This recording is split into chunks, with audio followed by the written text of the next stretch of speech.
नमस्कार दोस्तों, मैं हूँ श्रुतेश और आप सभी को आपके पसंदीदा हॉरर स्टोरी चैनल देसी हॉरर क्रॉनिकल्स में आपका स्वागत है। जहाँ हर कहानी एक नए राज से भरी है, जो रात के सन्नाटे में बढ़ती है और आपकी रूह को छू जाती है। तो इस डरावने सफ़र में साथ जुड़े और इस रहस्यमय दुनिया का हिस्सा बने। So without any further do, ले चलते हैं आपको कहानियों की तरफ। आज की कहानी का नाम है अब तक का सबसे डरावना राज। एक छोटे से गांव के बच्चे राज और सीमा अपने गांव में हमेशा से ही कुछ अजीब सा महसूस करते थे। रात को जब भी वह सोते थे तब उन्हें लगता था कि उनके गांव के पास वाले जंगल से कुछ अजीब आवाज़ें आ रही है।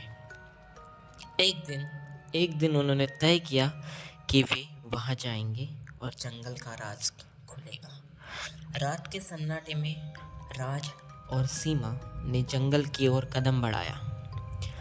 जंगल में रहस्यमय चीजें थी जो उन्हें डरा रही थी, लेकिन उन्होंने हिम्मत नहीं हारी। थोड़ी दूर चलने के बाद उन्होंने देखा कुछ चमत्कारी हो रहा है। एक पुराना मंदिर खड़ा है जिसमें एक बड़ा पत्थर रखा हुआ था। उन्होंने धीरे धीरे पास जाकर देखा तो उन्हें एक चौंकाने वाला दृश्य दिखा। पत्थर के नीचे एक पुराना कुआं था और उसके अंदर कुछ अजीब सी आवाजें आ रही है।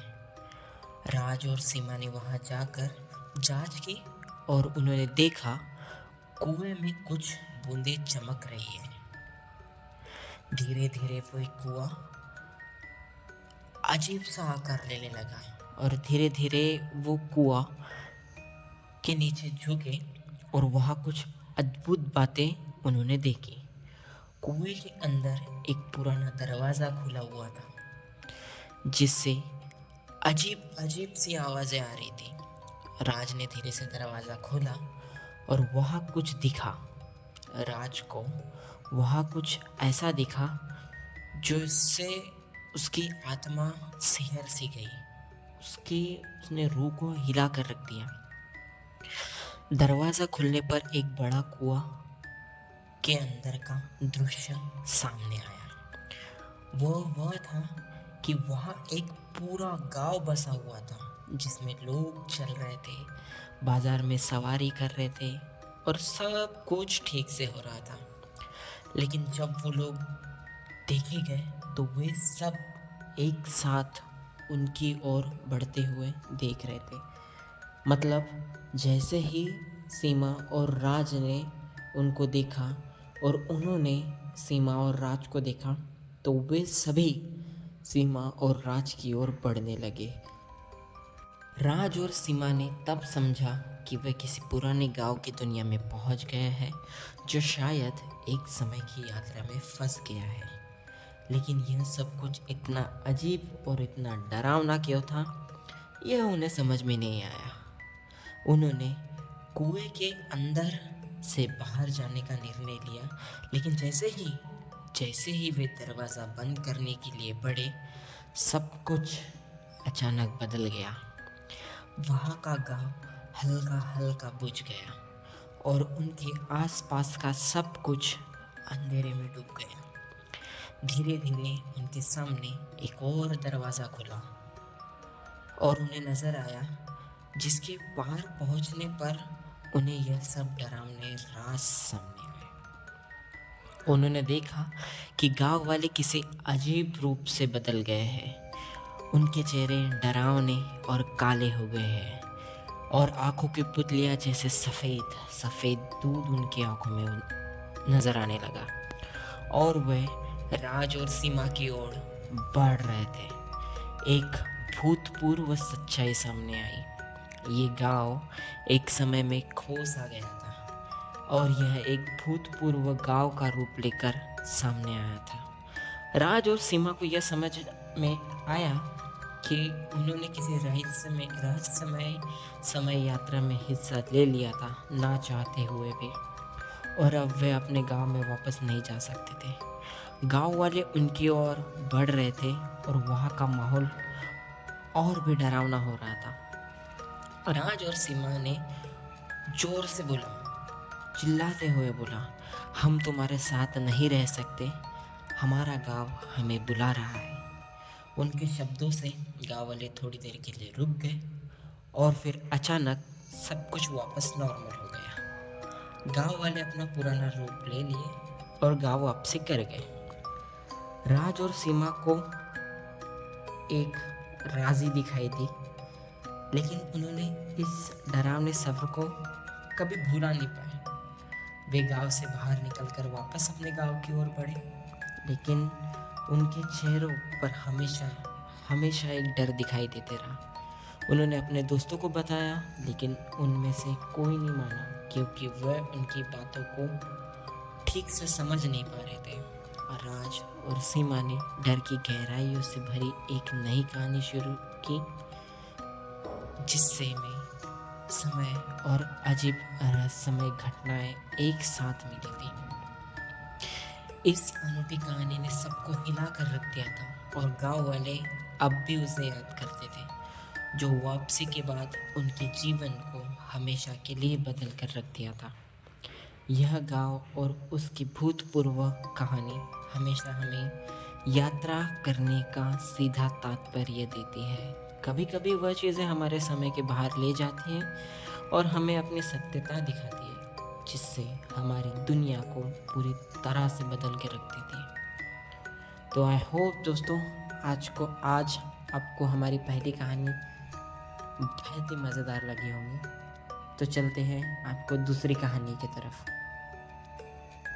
तो दोस्तों बढ़ते हैं अपनी दूसरी कहानी की ओर। तो यह ज़्यादा पुरानी कहानी तो नहीं है। एक दिन एक लड़का जो कि एक कंपनी में काम किया करता था, उसे किसी भी भूत प्रेत पर कोई विश्वास नहीं था। वह भूत प्रेत को बस दिमाग का एक भ्रम मानता था। एक दिन उसके कंपनी में कुछ काम बढ़ गया था, जिसके कारण उसे घर वापस आने में देर हो गया। वह अपने ऑफिस से देर रात को निकला। वो अपनी बाइक पे था। कुछ दूर चलने के बाद उसकी बाइक खराब हो गई। अब वो बाइक को पैदल ही लेकर चलने लगा। कुछ दूर के बाद उसे एक बस स्टॉप दिखा। क्योंकि वो बहुत देर से गाड़ी को घसीट रहा था, तो वो थक गया था, इसलिए उसने वहीं रुकने का फैसला किया और कुछ देर वहाँ रुक गया। थोड़ी देर के बाद उसके पास एक साधु आकर बैठ गए।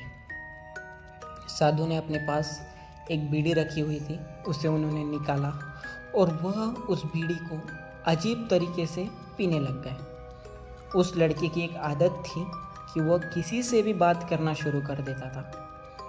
वो इस साधु से भी बात करने लगा। बात ही बात में लड़के ने कहा, बाबा, मैं किसी भी भूत प्रेत को नहीं मानता हूँ। ये सब दिमाग का एक भ्रम है, ये सब झूठी बातें होती है। साधु ने कहा, बच्चा, तुम भले ही भूत प्रेत को मत मानो या फिर ना मानो, लेकिन तुम ये मत कहो कि भूत प्रेत नहीं होते हैं। यह सब कुछ होते हैं। इस पर उस लड़के को थोड़ी सी हंसी आ गई। उसने हंसकर कहा, भूत होते हैं तो हमें दिखाई क्यों नहीं देते बाबा? क्या आप मुझे अभी कोई भूत दिखा सकते हैं? साधु को लगा कि अब इसे ज़रूर ही भूत दिखाना होगा। साधु ने लड़के को शमशान घाट की ओर चलने को कहा। फिर क्या था, दोनों चल दिए। रास्ते में उस लड़के को थोड़ा डर लगने लगा, फिर भी वह अपने डर को कम करके आगे बढ़ते जा रहा था। कुछ देर के बाद वह शमशान घाट पहुंच गए। शमशान घाट में अभी कुछ लाशें जल रही थी। साधु ने उसको एक ऐसे स्थान पर बैठाया जहाँ कुछ समय पहले ही लाश जली हुई थी। साधु ने जमीन में एक लोहे का कील गाड़ दिया। कीला आपको पता होगा, कील गाड़ दिया। उसमें एक सफ़ेद धागा बांध दिया। इस धागे का अंतिम डोर उस लड़के को पकड़ने को कहा। अब उस लड़के को हद से ज़्यादा डर लगने लगा था। उसकी सांसें तेज़ हो रही थी, इसके साथ ही उसके हाथ पैर भी कांप रहे थे। फिर भी उसने धागे को पकड़ के रखा, मजबूती से पकड़ के रखा। साधु ने कुछ बतासे को 4 जगह पर रख दिया। सारे बतासे उस धागे के पास ही के एक लाइन में रखे हुए थे। उसके बाद साधु ने लड़के को सावधान किया, सावधान बच्चा, अभी कुछ आत्माएं इसे खाने को आएगी। जब तक वो इसको खाकर चले ना जाए तब तक तुम अपने हाथ के धागे को मत छोड़ना। यदि तुम ऐसा करते हो तो तुम्हें नुकसान हो सकता है। फिर साधु ने अपनी पढ़ाई शुरू की, काफ़ी सारे मंत्रों का उच्चारण चालू किया और उन्हें मंत्रों को पढ़ना शुरू कर दिया। कुछ मंत्र पढ़ने के बाद साधु ने उस लड़की को आंख बंद करने को कहा। फिर कुछ देर के बाद उसे आंखें खोलने को कहा। जब उस लड़के ने आंखें खोला तो वह जो देख रहा था उसे उसके ऊपर ही विश्वास नहीं हो रहा था। वास्तव में वहाँ 4 आत्माएं थी जो कि बतासे खा रही थी। लेकिन जब उसने यह देखा कि उसके पड़ोस में रहने वाले व्यक्ति की भी आत्मा वहाँ है, जो कि अभी कुछ दिन पहले ही मर गए थे, तो उसके हाथ से धागा छूट गया। अब वहाँ पर साधु भी नहीं थे। वह लड़का तेजी से शमशान घाट से अपने घर की ओर भागने लगा। जब अपने घर की ओर जा रहा था तो उसे पीछे से कोई उसका नाम लेकर बुला रहा था। उसको पीछे से कई तरह की आवाज़ आ रही थी। उस लड़के ने पीछे मुड़कर नहीं देखा। अपने घर जाने के बाद उसने यह सब कुछ अपने माता पिता से बताया। फिर वह अपने कमरे में सो गया। सोने के बाद अगले दिन उसकी आँख उसी शमशान घाट में खुली और उसी स्थान पर खुली जहाँ पर उसने आत्मा को देखा हुआ था। इसके बाद वह दिमागी तौर पर बीमार रहने लगा। तो दोस्तों, हमें इस कहानी से ये सीख मिलती है कि जब तक आप अपनी आँखों से कोई चीज़ देख ना ले तब तक उस पर विश्वास ना करें। और दुनिया में ऐसी कई अनगिनत रहस्यमय चीज़ें हैं जो होती तो है मगर दिखाई नहीं देती। कैसा लगा आपको दोस्तों वीडियो? लाइक करके, कमेंट करके, शेयर करके अपने दोस्तों के साथ में दिखाइए। धन्यवाद।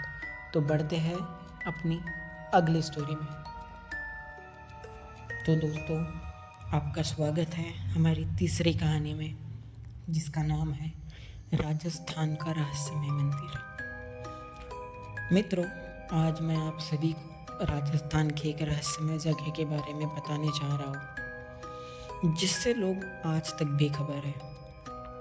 हम में से कई लोगों ने इसके बारे में सुना ही होगा, पर इस मंदिर के बारे में अलग अलग कहानियाँ बनाई जाती हैं। इस मंदिर के बारे में ऐसे कहा जाता है कि शाम ढलने के बाद इस मंदिर में कोई रुकता नहीं और इसके आसपास भी घूम भी नहीं सकता, क्योंकि जो भी इसके अंदर या आसपास शाम ढलने के बाद जाता है तो वह इंसान पत्थर में बदल जाता है। इसमें कितना झूठ या कितनी सच्चाई है, यह तो आप लोगों को वहाँ जाकर ही पता चलेगा। आप लोगों को मैं इस रहस्यमय जगह के इतिहास के बारे में ज़रा बताता हूँ कि किराडू मंदिर राजस्थान के बाड़मेर ज़िले के हाथमा गांव में स्थित है, जिसे 11वीं शताब्दी में राजा हरमन ने बनाया था। यह मंदिर इतना सुंदर बना है कि इस मंदिर को राजस्थान का सबसे खूबसूरत मंदिर कहा जाता है। लेकिन 900 साल पुराना यह मंदिर की तरफ कई लोगों का ध्यान गया ही नहीं है, जिसके कारण यह मंदिर गुमनाम मंदिरों में छिपा हुआ है। यह मंदिर में एक मंदिर शिव जी का है और दूसरा मंदिर विष्णु जी का है। इस मंदिर की दीवारों पर कलाकृतियाँ बनी हुई हैं जो आपको इतिहास की याद दिला देगी। इस मंदिर के इतिहास के बाद इस मंदिर के रहस्य के बारे में भी आपको बताते हैं। वहाँ के लोगों के अनुसार आज से करीब 900 साल पहले यह किराडू में परमार वंश का राज्य हुआ करता था।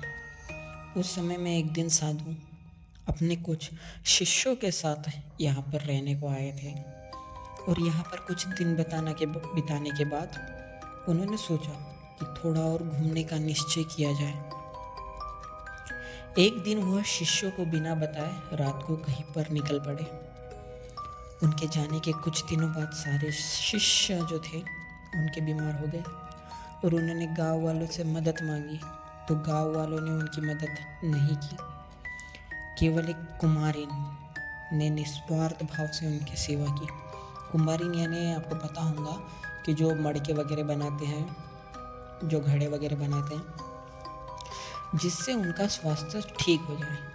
साधु घूमने के बाद उसी जगह पर पहुँचे तो उन्होंने अपने शिष्यों को कमज़ोर हालत में देखकर बहुत गुस्सा हो गया। उन्होंने सारे गांव वालों से कहा कि जिस जगह पर इंसान की मदद नहीं करता तो उनको जीने का क्या हक है।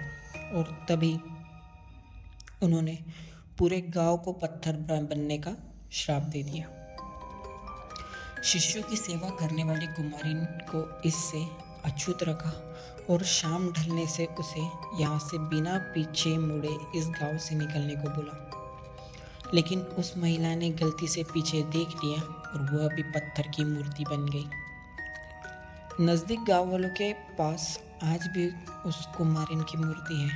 इसलिए प्राचीन समय में लोग हमेशा साधु महात्माओं को खुश रखते थे। इस श्राप के बाद कोई भी शाम ढलने के बाद उस मंदिर में नहीं जाता है। और दोस्तों, यह एक सत्य और आंखों देखी घटना है। हमारा गांव आज भी पत्थर का ही बना हुआ है और लोग आज भी शाम में निकलने से डरते हैं।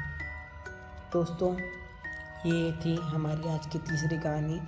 उम्मीद है आपको अच्छी लगी होगी। चलिए चलते हैं हमारी चौथी कहानी की ओर। तो दोस्तों, ये कहानी का नाम है औरत और लड़की की आत्मा। यह एक चौंका देने वाली घटना है जो साल 1950 में घटी हुई थी। उत्तर प्रदेश के रानी बाजार गांव में एक राम प्रकाश तिवारी नाम का आदमी रहता था। उसकी 5 साल की लड़की थी। उसे कैंसर की बीमारी थी और उसकी कई जगह से इलाज कराने के बाद भी वह जिंदा ना बच सकी। रात के 1 बजे उसकी मौत हो गई। उसी रात को एक दूसरे गांव में मोहिनी नाम की एक औरत की ट्रक से टकराने की वजह से मौत हो गई। मृत के परिवार वाले लोगों ने उस औरत का दाह संस्कार किया। दूसरी तरफ जब रानी बाजार गांव में उस मृत लड़की को दफन करने के लिए जंगल में जा रहे थे, अचानक रास्ते में उसकी शरीर में कुछ हलचल हुई और वह उठ खड़ी हो गई। लोग यह देख के डर गए, लेकिन बाद में उस लड़की को जिंदा देखकर उसके परिवार वाले लोग बहुत खुश हो गए। लेकिन लोगों को यह नहीं पता था कि उस लड़की के शरीर को किसी और की आत्मा ने जकड़ लिया है। उस 5 साल की लड़की के अंदर मोहिनी की आत्मा घुस चुकी थी। वह अलग जगह पर आकर बहुत दुखी और परेशान हो गई थी। उसका खाना खाने में भी मन नहीं लगता था, लेकिन उसकी माँ उसे अपने हाथों से खाना खिला देती थी। एक दिन वह लड़की अपने माँ के साथ उसके मामा जी के घर जा रही थी और रास्ते में अचानक वह जगह आई जहाँ मोहिनी की ट्रक से मौत हो गई थी। उस बच्चे ने अपनी माँ को इशारा करके बताया कि यह रास्ता उसके गांव की तरफ जाता है। उसकी माँ ने उसकी बातों को अनसुना कर दिया और अपने मामा जी के घर पहुँच गई। उसके मामा जी के घर के पास मोहिनी के गांव की एक औरत सिमरन किसी काम से आई हुई थी। मोहिनी की आत्मा ने उसको पहचान कर उसको आवाज़ देने लगी। सिमरन को लड़की के मुंह से अपना नाम सुनकर आश्चर्य हुआ। सिमरन के पूछने पर उस लड़की ने उसको अपनी पूरी घटना बता दी और बोली कि मेरी मौत से पहले ही मेरे घर वालों ने मुझे जला दिया और इस बच्ची का खाली शरीर को देखकर मैं इसमें रहने लगी। जब सिमरन ने यह बात सुनी तो उसने अपने गांव जाकर सारे गांव वालों को यह बात बता दी कि उसका पूरा परिवार मोहिनी से मिलने आ गया। उस लड़की ने सबको पहचान लिया और वो अपने पूरे परिवार के साथ अपने गांव चली गई और उसने वापस रानी बाज़ार आने के लिए मना कर दिया, लेकिन लोगों के समझाने पर वह मान गई। इस तरह वह दोनों परिवारों के साथ रहने लगे। इस कहानी से हमें पता चलता है कि किसी की भी अधूरी इच्छा पूरी ना हुई तो उसकी आत्मा किसी और के शरीर में जा सकती है। दोस्तों, ये थी आज की हमारी सारी कहानियाँ। आई होप आपको सुनकर मज़ा आया होगा। अगर आपको मज़ा आया है तो हमारी वीडियो को लाइक करें, शेयर करें, कमेंट करें। Thank you so much. शुभ रात्रि।